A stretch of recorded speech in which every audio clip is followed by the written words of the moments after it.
Well, Coach, what was your message to the team following today's game? Here's what I said to them. To the top team in the East, last week we fell by 14. To the top team in the West, today we fell by 14. A testament that we continue to improve and that our young nucleus will be enough to win Conference USA as we send off a very talented senior group. We turn our attention to our team for the future. And I thought those young men in spots throughout this day played exceptional. I think guys like Sincere McCormick will continue to grow and play at All-American status a year from now. I think with our recruiting class, it puts us in position to be dominant, and spoke to those guys about being host or ambassadors, should I say, on our campus, that we're about to crush it in this recruiting season with the class of 2020, and we'll add about 5-6 more additions to that class. We'll come back, watch this film on tomorrow, and prepare for a recruiting weekend, this upcoming weekend. But close wasn't good enough this year.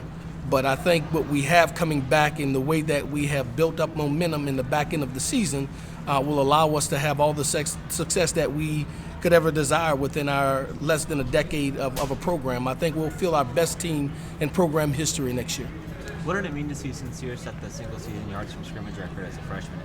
Yeah, I didn't even know he did. He did? Yep. Okay. Not rushing, but from scrimmage. Yeah, total yards. Yeah, that's great. That's great for him. It was good to see him play those roles. It was good to see, Sheldon Jones get loose today. It was good to see Zachary Franklin continue to play, and JoJo Weeks, a redshirt freshman, pop in there and at the call of duty and answer the bell in so many ways for us. Again, just very proud of the youth of our team. Those guys who are the roots and foundation, our seniors, we thank them because they have been outstanding from a leadership standpoint. But I think our best and our brightest are yet to come for the future of our program. What led to JoJo getting the start rather than Lowell? We had a little injury, incidental during the week that thought was minor, and it didn't get better. It didn't progress for him.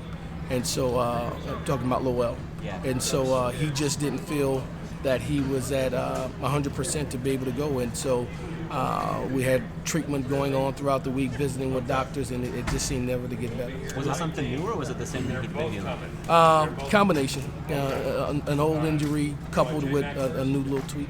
La Tech's offense seemed pretty dominant at points during this game. What did they do to kind of get on a roll there? I thought early on they kind of dinked and dunked at us. Went down the field. I thought our defense answered after that, came back and had some critical stops for us. And then, at halftime they have, 150 yards rushing, and they got 128 on 2 runs, 67 and 60 or 50 yards, something of that sort. Guys that, we got calls there, and we got to make the play. Do your job. Be in the fit of it. After those 2 big runs, I thought we came back and played more solid and assignment sound from a defensive standpoint. Had a post in the middle of the field, a safety there, which I raised my hands up because I thought it was a pick, and we didn't pick it. And so we continue to try to find guys who can make that play. And you saw that we had some shuffling in the secondary, and even at the receiver position when guys did not make those plays that they were in position to make. So we'll continue to develop ourselves from a personnel standpoint. How do you evaluate your own performance as head coach this season?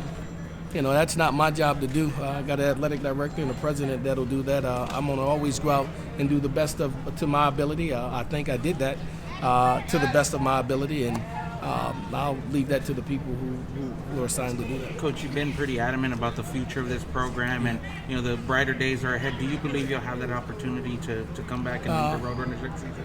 I do. Again, that's not my decision to make. I'm going to coach every day that I'm honored, humbled, grateful to be the coach at UTSA. I will continue to work toward that on a daily basis in every aspect of our game, in the culture of our football team, in our football games, in season, in recruiting, off the field, all of those aspects I'm charged with doing, and I will do that to the best of my ability. You've been pretty optimistic kind of through some struggles. Do you even acknowledge or take a step back at some of the disappointment of finishing with only 4 wins? Yeah, I do. I know there's some things we got to get done from an offensive standpoint. There's something we're going to have to take a step back and really evaluate what we have done and what we need to do to generate points in a conference where high-scoring offenses win the game. We got to get to that point. We're not there from an offensive standpoint. And I think a defense is a direct reflection of that. And, if you're able to score those points and the defense is getting off the field, they complement one another. So, I acknowledge that there's some things we got to get cleaned up from an offensive standpoint. You told us before the season that 6 wins was the minimum standard. Now sitting here with 4, do you see the need to change the way you take the direction of things or do anything differently in the big picture? Yeah, we got to score points, and we got to take a look at what we're doing offensively to position ourselves to score enough points to win those games. All right, Frank. Thank you. Appreciate it. Thanks, guys. Appreciate you.